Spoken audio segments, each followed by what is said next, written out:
Bab 1130. Bunuh. Setelah beberapa lama, Dewa Kegelapan barulah tenang.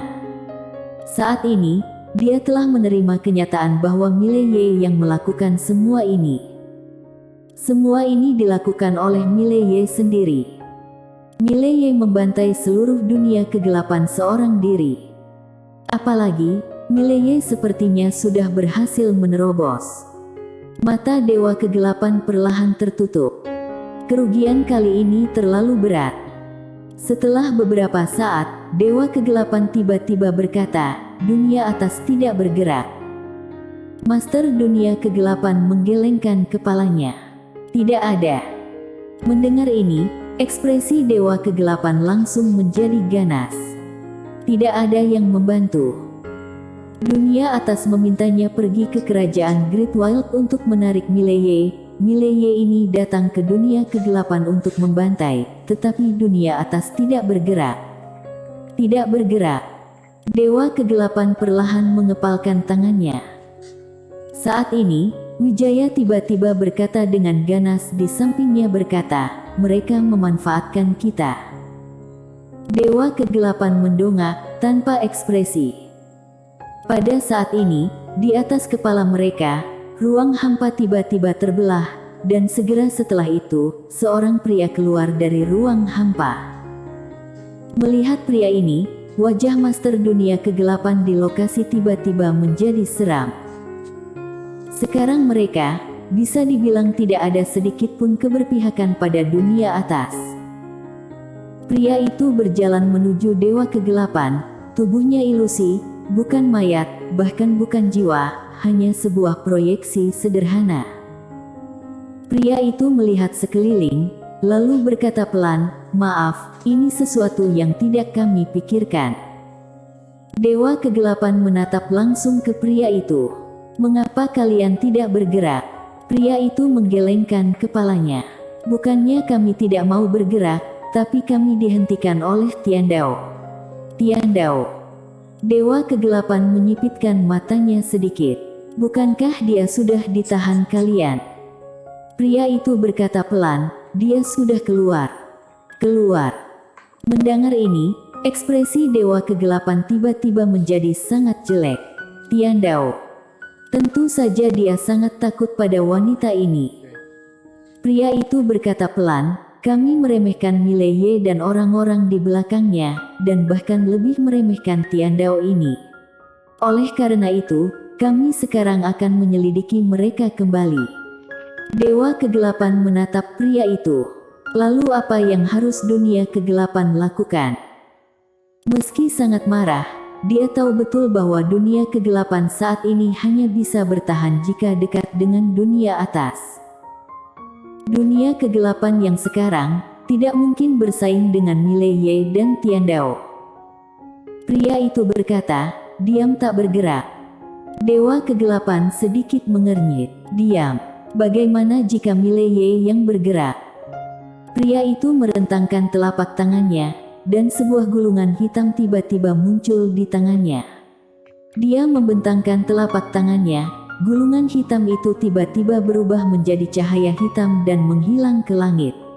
Saat berikutnya, kekuatan misterius terus menyebar ke sekitar. Pria itu memandang Dewa Kegelapan. Ini adalah mantra batasan, yang dapat mengunci dunia kegelapan. Jika mereka ingin masuk, mereka harus membayar dengan harga yang setimpal. Sambil berbicara, dengan lambaian tangan kanannya, dua pria berbaju hitam tiba-tiba muncul di belakang Dewa Kegelapan. Kekuatan keduanya ada di puncak ranah dominasi, dan pusat kekuatan ranah dominasi umum sama sekali bukan tandingan mereka. Mulai sekarang, mereka akan tinggal di sini untuk menjaga dunia kegelapan bersamamu. Dewa Kegelapan tiba-tiba bertanya, "Kalian bisa turun?" Pria itu berkata pelan, "Kami akan menemukan caranya.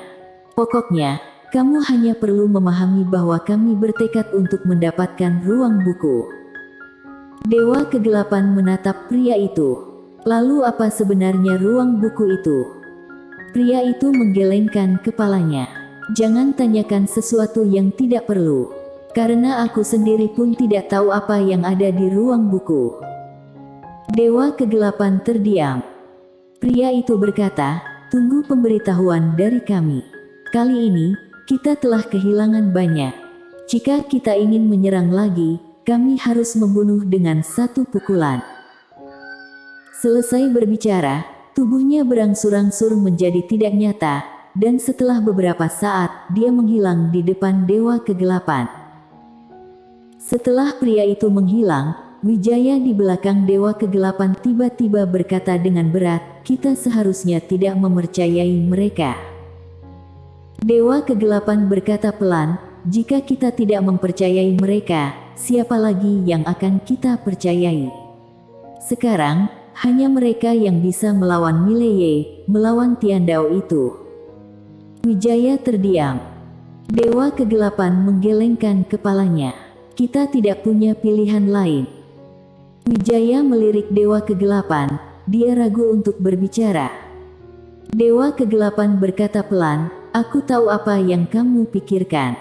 Kamu harus tahu bahwa Tiandao mampu menghancurkanku saat itu, tapi dia tidak melakukannya. Aku tidak percaya dia berniat baik. Dia pasti merencanakan sesuatu. Kalau kita ingin lepas dari kendalinya, kita hanya bisa mengandalkan kekuatan dunia atas.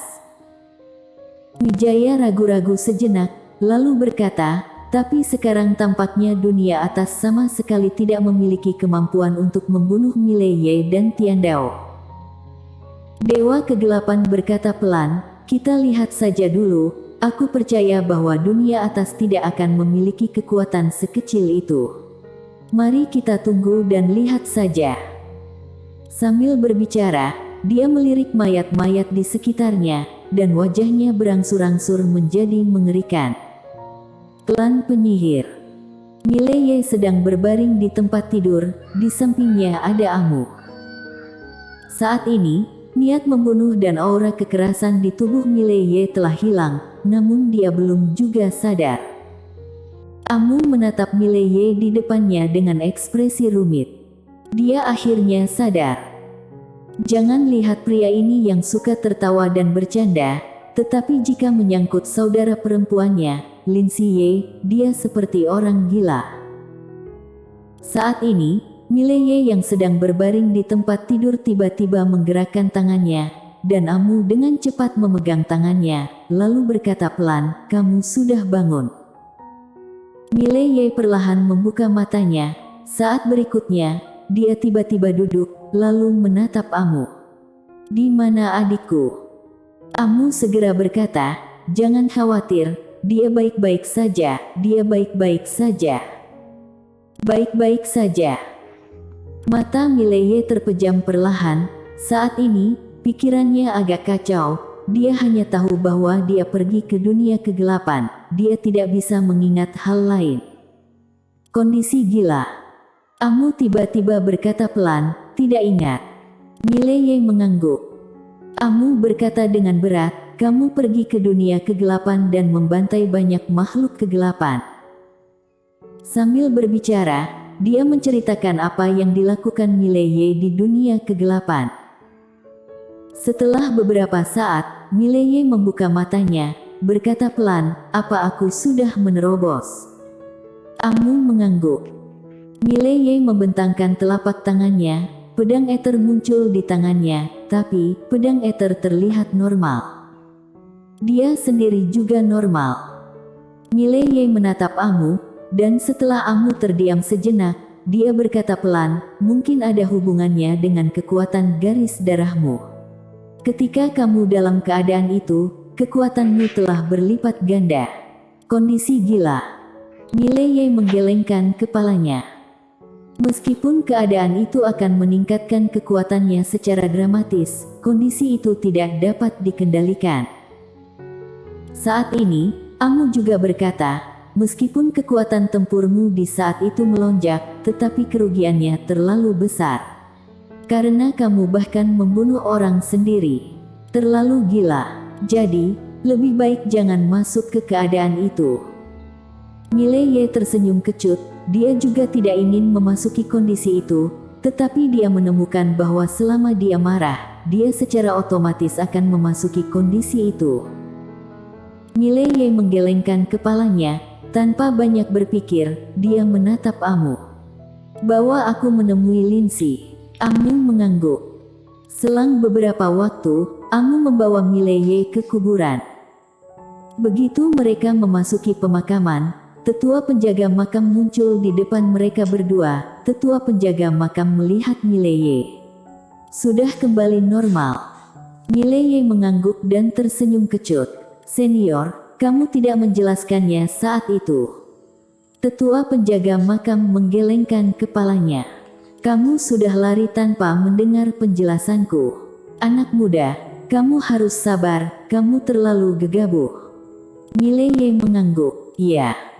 Tetua penjaga makam menoleh dan melirik ke arah makam, lalu berkata, "Adikmu sudah masuk. Dia belum keluar." Mileye melihat ke makam. "Apakah ada bahaya?" Tetua penjaga makam menggelengkan kepalanya. "Mungkin tidak. Senior di dalam tidak punya niat buruk terhadap adikmu, jadi ini kesempatan besar untuk adikmu." Mileye berjalan menuju makam, dan saat dia mendekati makam, cahaya redup yang kuat bergetar darinya. Ekspresi Mileye berubah, dia segera mengeluarkan perisai taiji. Boom! Dalam sekejap, Mileye mundur ratusan kaki jauhnya. Begitu dia berhenti, tanah di bawah kakinya langsung runtuh, dan pada saat yang sama, retakan yang tak terhitung jumlahnya muncul di perisai taiji di tangannya. Melihat ini, Mileye tertegun. Amu juga tertegun. Ini adalah perisai taiji, harta klan manusia. Retak begitu saja. Apa-apaan ini? Mileye memandangi makam dengan ekspresi yang sangat serius. Siapa yang ada di dalam makam ini? Mileye dan Amu melihat ke arah tetua penjaga makam. Tetua penjaga makam merentangkan tangannya. "Aku juga tidak tahu, ada yang memintaku untuk berjaga di sini sampai dia bangun." Mileye berkata dengan berat, "Siapa yang memintamu untuk berjaga di sini?" Tetua penjaga makam berkata pelan, "Pria berbaju biru." "Pria berbaju biru." Mileye tercengang, lalu berkata, "Kultivator pedang." Tetua penjaga makam mengangguk. Mileye melihat ke makam.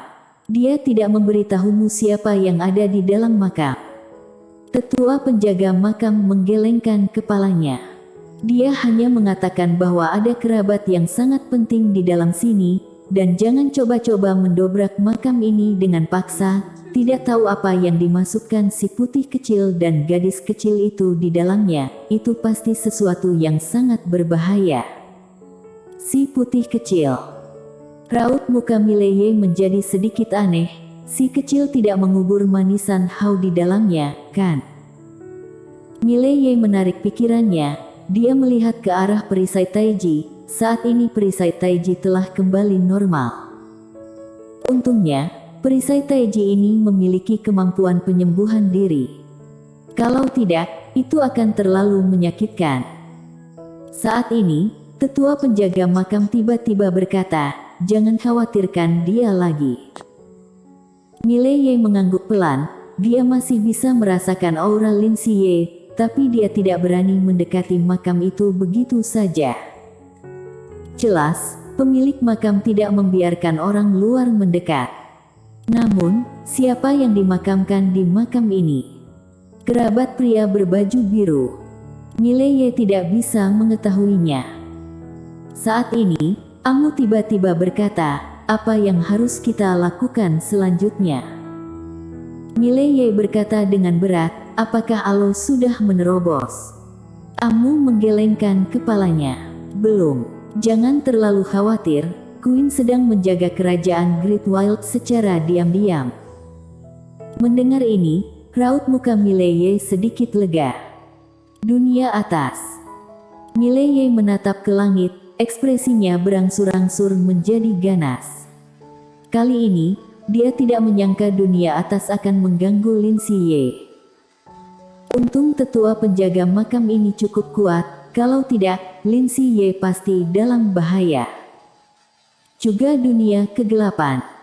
Mile Ye tiba-tiba berbalik dan pergi. Amu bertanya dengan cepat, mau kemana? Mile Ye berkata, pergi ke dunia kegelapan. Amu tertegun, lalu hendak berbicara. Mile Ye tiba-tiba berkata dengan ganas, kalau tidak membantai mereka, aku tidak bisa makan. Aku ingin membunuh mereka semua. Bersambung.